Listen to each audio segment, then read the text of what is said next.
No vamos a hablar de una emoción nueva, sino de una que ya conocemos, de la cual ya hemos compartido en otras ocasiones, pero que nunca está de más. ¿Sabes por qué? Porque por más que hablemos de él, se sigue presentando y no sabemos muchas veces cómo vencerlo. Estamos hablando del temor o el miedo. Los que han visto la película saben que ese personaje es el que representa al temor o al miedo, y ahí se lee en la descripción a qué se refiere esta emoción. Como hemos dicho, las emociones son dadas por Dios de manera natural, pero todas las emociones tienen su lado positivo y su lado negativo. Nosotros estamos tratando en esta serie de mensajes de ver cuando la emoción se vuelve del lado negativo, cómo nos puede afectar y cómo vencerla. Cuando nos afecta del lado positivo, pues no hay nada que predicar al respecto, porque te está afectando de manera positiva. Dijimos que la culpa, cuando es amiga, cuando es verdadera, te acerca a Dios. Así que si estás sintiendo culpa, pero es una culpa que te acerca a Dios, que te lleva al arrepentimiento, adelante. Que todos se sientan culpables así.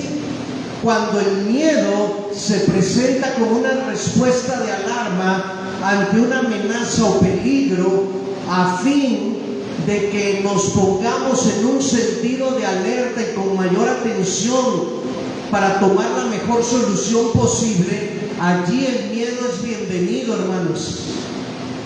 Es como que antes de dar el paso, detenerme, tener esta sensación de alerta, de nervio, y me ayuda a que antes de que dé el paso, quedarme en esta pausa para poder analizar la situación y decir, este es el mejor camino y me debo de ir por aquí.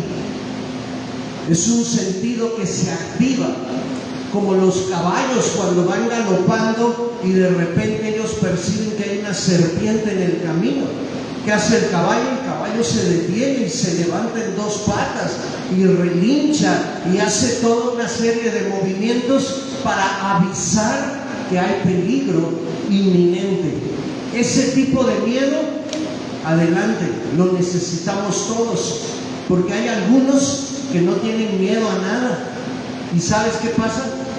Se van derechitos y sin freno y toman decisiones precipitadas, alocadas, mal pensadas, mal analizadas, que a su vez los llevan a acciones que los van hundiendo más y más.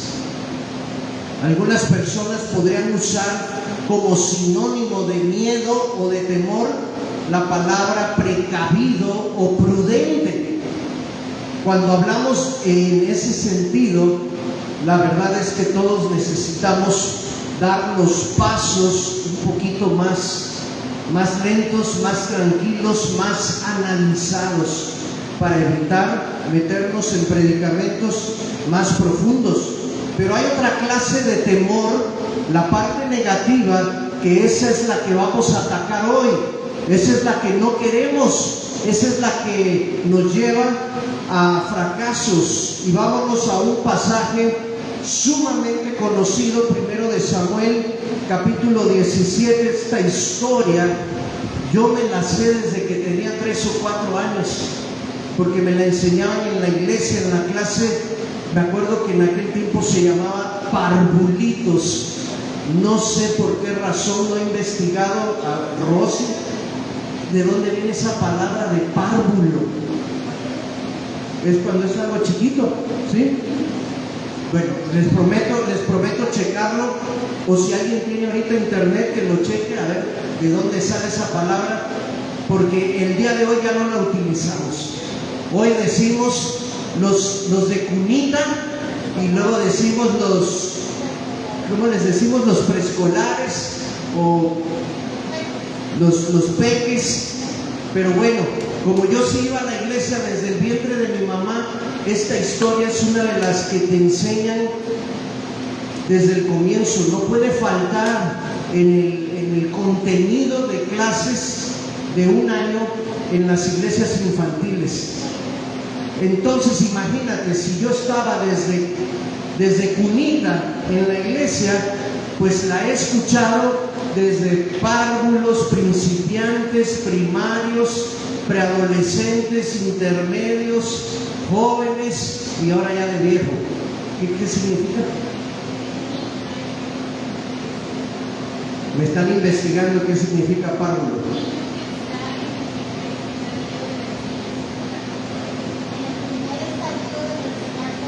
Ok, un párvulo es un niño que está en la primera etapa de la enseñanza escolar. ¿De dónde sacaron esa palabra? ¿Quién sabe? Pero ya no la usamos. Bueno, eso solo fue un breviario cultural. Primero de Samuel 17 nos narra la historia del joven David, un adolescente entre sus 15 o 16 años, que mata a un gigante llamado Goliat. Pero mira, veamos primero esa cara del miedo o del temor que no queremos nos atrape o nos consuma a nosotros. La historia es bastante larga, trae muchos versículos, son 58 en total, no los vamos a leer todos, pero yo confío en que la mayoría de ustedes saben la generalidad de la historia. Sabemos que el pueblo de Israel está en batalla con los filisteos, que se encuentran en un valle. El valle divide a los dos ejércitos. Por un lado están los filisteos, por otro lado están los israelitas. El ejército israelita, hasta esta parte de la historia, ya había enfrentado en muchas otras ocasiones al ejército filisteo. Y si hay algo que debemos destacar del pueblo de Israel y de su ejército en particular, es que estaba conformado por hombres valientes. En historias pasadas vemos cómo estos hombres no la pensaban para salir a luchar por su patria, por su tierra, por su gente. Pero algo fue diferente en esta ocasión. Nunca antes en la historia de las peleas o de las batallas entre filisteos y hebreos había sucedido lo que narra esta historia. De repente, mientras los dos ejércitos están frente a frente, se abre paso entre las filas filisteas un tipo enorme de casi 3 metros. Imagínense, casi 3 metros. Era un gigante. Y el hombre, pues parecido a la caricatura, ¿no? Imagínate lo barbudo, velludo, fuerte, con una lanza que dice que parecía el rodillo de un telar, con una armadura que era impresionante, con un casco, pues imagínense el tamaño del casco para la cabezota de ese tipo de 3 metros. La espada de Goliat era una espada que infundía pánico tan solo de verla enfundada a su cintura, porque era una espada igual de enorme. Entonces este hombre salta de las filas y lanza un reto al ejército de Israel. ¿Cuál era el reto? No hay necesidad de que nos matemos los unos a los otros. Aquí estoy yo representando a los filisteos.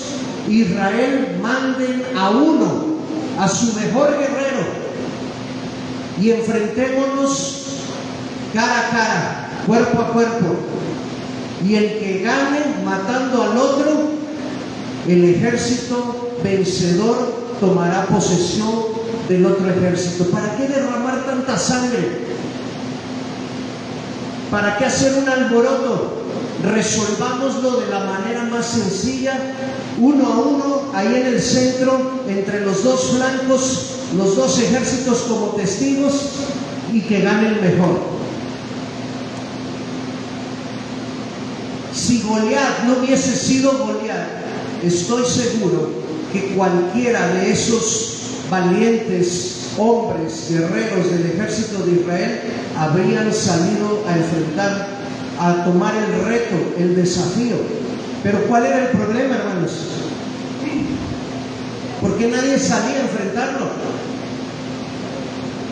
¿Cuál era la diferencia en esta ocasión? Que se trataba de un gigante, así de simple. ¿Qué estaban viendo los guerreros del ejército israelita que no habían visto en otra ocasión? Estaban viendo a un mastodonte, estaban viendo una espadota, y con la espadota, cuando la veían, yo creo que alguno de ellos imaginaba: y si esa espada me traspasa, me va a partir en dos, se me van a salir las vísceras, se me va a salir todo. ¡Qué asco! ¡Qué miedo! ¿Cómo voy yo, un hombre de 1,80, de 1,90, a enfrentar a un tipo de 3 metros? Mi espada no pesa ni 10 kilos. La de él sabrá Dios cuánto pesa. La de él es mucho más larga. Aparte trae una lanza. Tiene mayor alcance. No hay manera de derrotarlo. Y entonces el miedo que no queremos que llegue a nuestras vidas, ¿qué es lo primero que hace? Te paraliza. ¿Por qué digo que te paraliza? Dice la historia que Goliat salió 40 días a lanzar el reto. Es decir, pasaron 40 días en los cuales amanecía, salía Goliat, les decía: ¿quién viene a enfrentarse conmigo? Nadie se movía, todos iban a descansar, caía el sol. Al otro día amanecía, salía Goliat, lanzaba el reto, nadie venía, y así se pasaron, ¿cuánto? 40 días, hermano. Algunos de ustedes dirán: bola de miedosos esos del ejército de Israel. 40 días y ninguno se movía. Antes de que juzgues a los del ejército de Israel, tú ya llevas más de un año y todavía no te mueves para enfrentar a tu propio Goliat. Ahorita vamos para allá, digo, para que estén no muy duros con los del ejército de Israel juzgando. Pero así pasó en la historia, 40 días y nadie se movía. Hay un miedo que es paralizador, pero ese miedo no solo paraliza, también nubla el entendimiento. ¿Por qué digo que nubla el entendimiento? El ejército de Israel había visto a Dios obrar milagros en las batallas que habían tenido en otras ocasiones. Y sabes, ninguno de ellos ahorita está pensando en esas victorias pasadas. Ninguno está trayendo a su memoria cómo Dios los rescató en otras ocasiones y contra el mismo ejército. Ninguno de ellos está enfocándose en Dios. Todos ellos están enfocados en ¿quién? En Goliat. ¿Sí? Por lo tanto, este miedo te nubla el entendimiento, pero también ese miedo te inutiliza. No sirves para nada. Me llama la atención uno de los pasajes donde dice que todas las mañanas el ejército de Saúl, el ejército de Israel, se levantaba, hacían sonar la trompeta, salían todos marchando, se ponían en formación de guerra, llegaban hasta el flanco para verse frente a los filisteos. Dice que gritaban sus gritos de guerra, no sé cuáles sean, pero vamos a imaginar que a lo mejor se paraban y sonaba la trompeta y ellos ¡ah! Y después de gritar sonaba la trompeta y todos media vuelta, ¿no? Media vuelta allá, y daban la media vuelta y todos se regresaban a sus tiendas de campaña. ¿De qué le sirve a un ejército hacer tanto movimiento, tanta laraca, si a la hora de los catorrazos dan la media vuelta y se regresan a su cuartel. ¿De qué le sirve a un ejército hacer eso?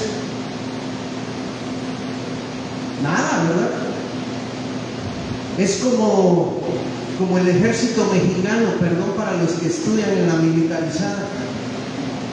Todos los 20 de noviembre y los 16 de septiembre hay desfile, y ahí van todos bien formaditos, van enseñando las armas, los tanques de guerra, vuelan aviones, el ejército despliega todo su poderío. Pero ¿de qué sirve eso si cuando México tenga una guerra, el ejército se queda encerrado en el cuartel? Las armas no sirven si no las llevas al campo de batalla. De nada sirven los gritos, de nada sirve el uniforme, de nada sirve la espada, si a la hora de usarla, mejor la guardas. Entonces hay un miedo que te paraliza, un miedo que te nubla el entendimiento, un miedo que te inutiliza, y al final dice también en el pasaje que ese mismo miedo te hace huir. Verso 24: y todos los varones de Israel que veían a aquel hombre huían de su presencia y tenían gran temor. ¡Qué cobardes! Pero mira lo que dice la siguiente pregunta: ¿cuál es el Goliat tuyo?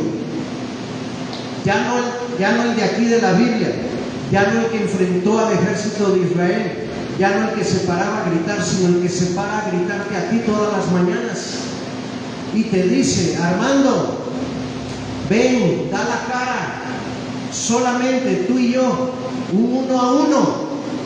¿Cómo estás hoy? ¿Me vas a enfrentar o vas a correr como gallina otra vez? Todos nosotros, aún los que lo nieguen, tenemos un temor en nuestra vida, un temor que nos paraliza, que nos aterroriza. A veces solo son pensamientos y a veces son circunstancias que ya nos están rodeando. A lo mejor un análisis clínico, un diagnóstico médico.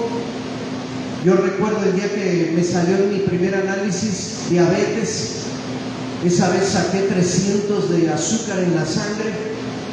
Yo no sabía nada de esto. Yo me fui a hacer el examen ese porque mi esposa me dijo: tienes que ir a hacerte un análisis.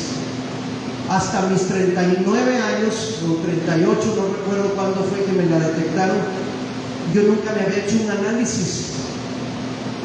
Yo sabía que mi papá tenía diabetes, pero nunca me preocupó eso, ni siquiera pregunté cómo podía yo cuidarme.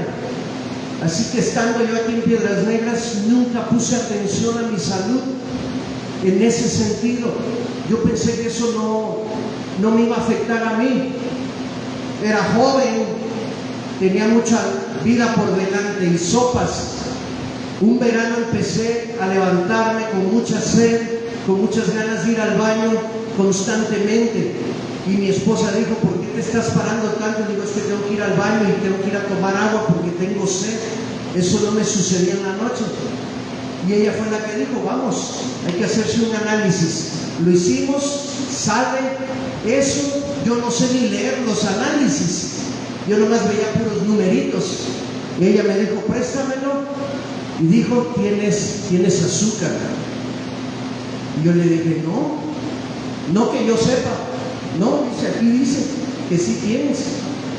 Ahora tienes que ir a checarte con un doctor. Cuando yo oí azúcar, tenía muy presente a un tío mío, que él también padecía de azúcar. Y ese tío mío le cortaron sus 2 piernas. Tuvo muchos problemas, el color de su piel cambió a un color más oscuro. Tuvieron que hacerle un trasplante de no sé qué. Le hicieron, ¿de qué le hicieron? ¿Hígado? No, de riñón le hicieron uno y muchas operaciones. Entonces yo en mi mente, cuando ella dice azúcar, lo relaciono con mi tío y dije, ya me quedé sin piernas, ya me voy a morir. Y entonces, yo no sé si tú lo has experimentado, te empieza ese hormigueo, te empieza a hacer un nudo aquí en el estómago, ves tu vida pasar rapidito y dices, bueno, pues ya voy a tener que arreglar testamento, tengo que dejar mi herencia o mis deudas a mis hijas, algo tengo que hacer, empezar a despedirme porque ya me voy de este mundo. Yo me sentí sentenciado a muerte. Y sí, estoy sentenciado a muerte, pero no como yo esperaba, que en 2 años. Ya pasaron como 13 de aquel diagnóstico, aquí seguimos, y lo que Dios quiera, ¿verdad? Necesito aplicarme para contener un poco los efectos de esa enfermedad, pero todos tenemos un terror que nos agobia, que nos preocupa, que nos despierta, que nos inquieta. ¿Tú tienes detectado el tuyo? ¿Sabes cuál es? ¿Sabes cuál es ese Goliat que se levanta en tu mente por las mañanas para lanzarte amenazas, para retarte, para probar tu fe? Espero que sí lo tengas, porque a ese tipo de temor es al que queremos vencer. Ese es el que no queremos que permanezca en nuestra vida. Vamos a ver cuál es la piedra con la que tenemos que darle a Goliat. Hay que darle una pedrada, porque dice la historia que David fue enviado por su padre al campamento para que le llevara comida a sus hermanos que estaban enrolados en el ejército. Además les llevaba una canasta con comida, y lo que Isaí quería era que David preguntara cómo estaban sus hermanos para que le llevaran noticias, a fin de que el corazón de Isaí estuviera en paz. Pero resulta que cuando David va con su canastita al campamento para preguntar por sus hermanos, sale Goliat otra vez a decir su reto y su desafío, y en esta ocasión David lo escucha. Escucha cómo este filisteo gigantesco reta al ejército de Israel a enfrentarlo 1 a 1. Y entonces sucede lo extraordinario, lo que Dios quiere que aprendamos hoy. Dale vuelta a Isaac. Cuando David escuchó a Goliat hablar, luego en el interior de David algo se encendió, un celo profundo por Dios. David dijo, ¿cómo es que este filisteo incircunciso se atreve siquiera a pronunciar una palabra de amenaza en contra del ejército del Dios viviente? Observen en la declaración de David cómo su enfoque está en otro lado. David viene de una atmósfera diferente. Él viene de cuidar a las ovejas, de alabar a Dios, de estar en comunión con el Señor, mientras que los del ejército ya llevan 40 días oyendo al enemigo, prestándole atención solo a él, muertos de miedo. Y entonces hay una diferencia en la reacción. ¿Cómo se atreve este filisteo incircunciso a amenazar al ejército del Dios viviente? David nunca dijo, ¿cómo se atreve este gigante a amenazarnos? No. David estaba viendo al verdadero gigante. ¿Quién es el verdadero gigante, hermanos? Dios es el verdadero gigante. David no estaba oyendo las palabras del filisteo como una amenaza, sino como un insulto al verdadero gigante. Y entonces en el interior de David se enciende el fuego y el celo por Dios, y dice que este hombre es una cucaracha comparado con mi Dios. ¿Cómo se atreve una cucaracha a ponerse al tú por tú con el gigante, con el creador, con el Dios de los cielos, con el Dios de Israel? ¿Qué está sucediendo?, pregunta David, y le dicen los demás: pues es que este gigante ha venido 40 días a amenazarnos, quiere un encuentro uno a uno, y nosotros ninguno nos atrevemos. Y mira que el rey Saúl ya puso como recompensa que va a exentar de impuestos a la familia del que se atreva a enfrentar a este gigante. Ya dijo también que lo va a incorporar a la familia real, porque va a hacer que se case con una de sus hijas. Pero ninguno se ha animado, a pesar del premio, a enfrentarlo. A David no le motivó el premio, a David lo motivó el amor por Dios. Mira cómo podemos darle una buena pedrada en la cabeza al miedo gigantesco. Número 1, cobra ánimo en las victorias pasadas, en los triunfos pasados. Hermano, te pregunto sinceramente, ¿nunca has visto la mano de Dios obrando a favor tuyo en alguna situación que tuviste en el pasado? ¿Nunca has sido vencedor de alguna circunstancia en el pasado? Yo creo que nadie puede levantarse y decir yo no. Todos tenemos por lo menos en nuestro récord una victoria.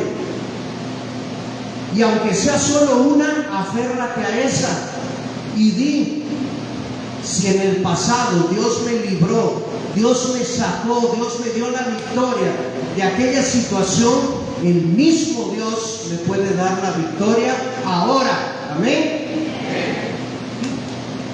¿Qué hizo David? David le dijo a Saúl, cuando ya lo entrevistó, dijo: no se preocupe, rey, yo soy pastor de ovejas, de las ovejas de mi papá. Cuando un oso, cuando un león quieren venir a arrebatar una oveja de la manada, yo voy y lo enfrento. Y hasta ahorita el Señor me ha dado siempre la victoria. Ni una sola oveja se ha perdido, porque yo he ido a enfrentar al oso y al león. Así también tú puedes decirle a tu gigante, a tu Goliat: el Señor me ha permitido vencer a mis osos y a mis leones, y ese mismo Dios me va a dar la victoria contra ti. No te tengo miedo. Así que aprende a recordar esas victorias pasadas. Número 2, recuerda al Dios que sirves. Si tú enfocas el combate, la batalla, entre tú y tu miedo, entonces sí, estás perdido. Estás perdido, no vas a ganar. Pero si tú enfocas la batalla entre tu Goliat y el Dios al que tú sirves, entonces tú te escondes detrás de Dios y dejas que Dios enfrente la batalla por ti. Y ahí sí, hermanos, que se agarre el Goliat, porque cuando se enfrente contra Dios le va a ir como en feria. No existe todavía, no ha existido ni existirá nada ni nadie que derrote a nuestro Dios. Nadie ni nada. No existe principado, ni potestad, ni reino, ni señor, ni autoridad espiritual que pueda enfrentar a nuestro Señor. Él es invencible. Él está invicto, nunca perdido y nunca perderá. Así que si tú le dices a tu miedo: Antes de que nos demos un round, permíteme. Yo no voy a luchar contra ti, déjame presentarte a quien me va a representar. Señor, ahí te encargo. Y dale todo el paso y el acceso a Dios para que Él enfrente a tu Goliat. Y verás la gran diferencia. ¿Cómo se atreve este filisteo incircunciso a amenazar al escuadrón del Dios viviente? 3. Descansa en las promesas de Dios. El Señor tiene promesas a lo largo y ancho de la palabra para alentarnos, para animarnos en medio de cualquier circunstancia. Tenemos que agarrarnos, aferrarnos a esas promesas y descansar en que lo que Dios dice que Él hará, lo va a hacer. Si el Señor le dijo a Jeremías, Jeremías, no te preocupes, yo estoy contigo como poderoso gigante, entonces yo debo creer que esa palabra no solo se la dijo a Jeremías, sino que si el Señor la dejó registrada en la Biblia, esa palabra también es para mí. Y que también ese poderoso gigante que alentó a Jeremías es el mismo que me va a alentar a mí en mis batallas. Si el Señor ha dicho, yo estoy contigo todos los días hasta el fin del mundo, yo creo esa palabra. Si el Señor ha dicho, estén quietos y vean que yo soy Dios, no muevan un solo dedo, porque yo Jehová pelearé por ustedes. Yo creo esa palabra, la tomo como mía y descanso en sus promesas. ¿Por qué tengo que tener temor? Decía el mismo salmista, no temeré lo que pueda hacerme el hombre. Aunque un ejército acampe contra mí, yo estaré confiado, tranquilo, porque conmigo está el comandante en jefe. Amén. Cuando el siervo de Eliseo se subió a la azotea para ver al ejército enemigo que estaba a punto de tomar sitio de la ciudad de Samaria, se llenó de temor y dijo, estamos perdidos, estamos fritos, ellos son muchísimos y nosotros aquí somos muy poquitos. Y Eliseo, tranquilo. Todavía no existían los lentes en esa época, pero si hubieran existido, yo imagino a Eliseo sentado en la terraza con una limonada a un lado, con lentes de sol, tranquilo, con su popote, descansando. Y aquel dando vueltas, asomándose, viendo todo el ejército y preocupado. Hasta que Eliseo dice, ay, ya me tienes harto con tus quejidos. Señor, ábrele también a él los ojos. Y entonces, sobrenaturalmente se abren los ojos espirituales del siervo y lo que contempla es una muchedumbre de un ejército celestial que está rodeando no solo la ciudad donde ellos están, sino que también está rodeando al ejército enemigo. Y Eliseo le dice, ni te preocupes, son mucho más los que están de nuestro lado que los que están del lado enemigo. Entonces te comento esto, te cuento esto, porque estos son historias de la Biblia que han quedado registradas justamente para esas situaciones que nos tocan vivir a nosotros. No estás solo, no tienes por qué tener miedo, confía en sus promesas y descansa. 4. Usa tus armas, las armas con las que Dios te ha dotado. En su desesperación, Saúl le quiso poner su uniforme a David. Le dijo, mira, si vas a ir a enfrentarlo, ponte mi coraza, ponte mi casco, llévate mi espada, mi lanza. Y David hizo el intento, se vistió con las ropas de Saúl, le prestaron quizás la espada, no podía ni con ella, era un chamaco de 15, 16 años, menudito, rubio, hermoso. No tenemos ni uno así aquí en la iglesia, ¿verdad? Y David dijo, todo esto, el casco me queda grande, no puedo ni ver. La ropa me queda holgada, no siento la libertad, la agilidad para poder usar mis armas y enfrentar al gigante. Así que, ¿qué hizo David? Desechó todo eso. Le dijo, yo no voy a ir a la batalla con estas ropas ni con estas armas. Yo voy a ir con lo que yo sé. Tengo mis manos, estas manos que agarran al león del hocico y le abren las fauces para que suelte a la oveja cuando se la quiere llevar. Tengo mi onda, que es con la que los asusto, les arrojo piedras. Con eso yo voy, no necesito más. Y con eso fue. ¿Qué necesitas tú, hermano, para enfrentar a tus temores? Ay, necesito el consejo de mi coach motivacional. Déjame conectarme por internet a la charla del coach motivacional para que me infunda ánimos. Necesito ir con Alfredo para que me dé un buen masaje y los músculos estén activos para poder enfrentar a mi Goliat. Necesito una sesión en el sauna de Margarita y una hora de aeróbics para ir con buena condición física. Necesito una orden de quejas para agarrar buena proteína. Necesito el consejo del abogado para que en leyes me diga qué hacer, cómo pelear, cómo ganar, cómo sacar una mejor tajada. Necesito el consejo del psicólogo.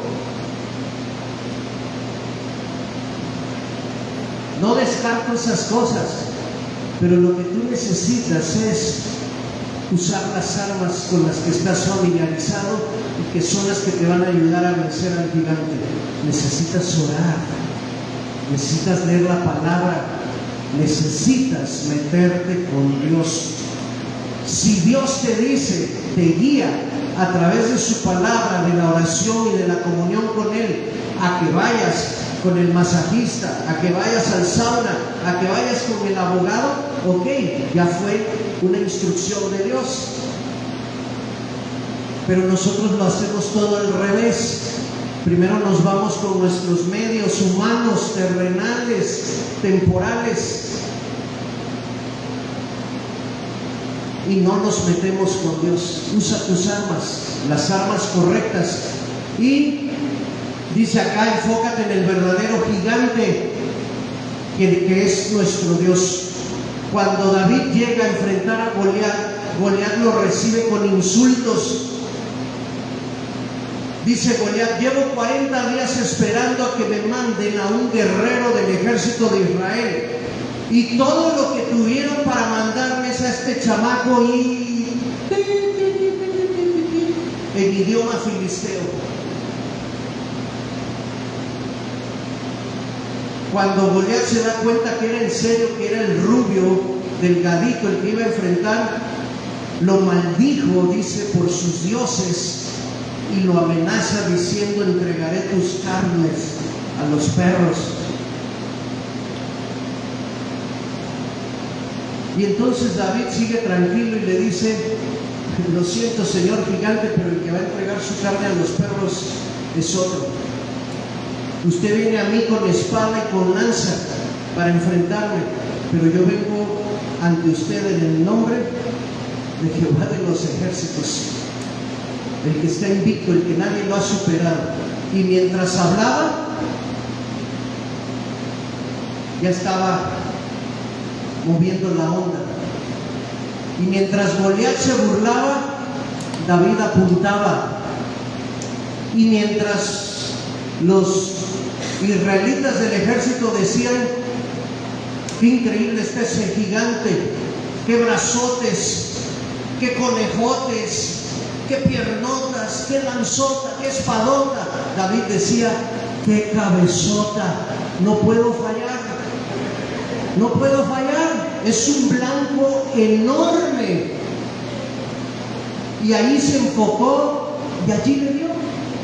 en la mera frente, en la mera cabeza.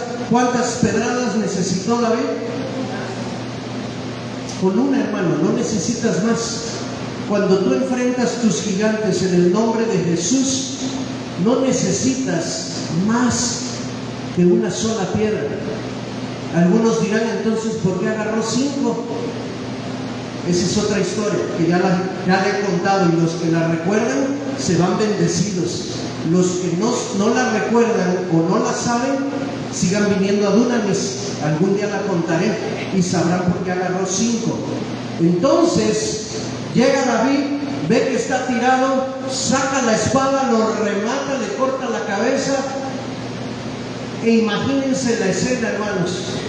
Cuando David corta la cabeza del gigante, todo el ejército de Israel, y ahora sí se van todos a perseguir a los filisteos. Obviamente Dios les dio una gran victoria.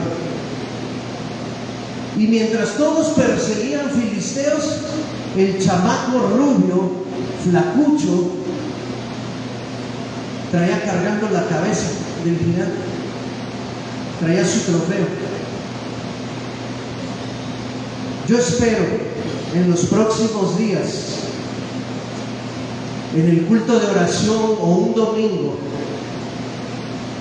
que tú alces tu mano a la hora de los testimonios y las acciones de gracias y puedas decir: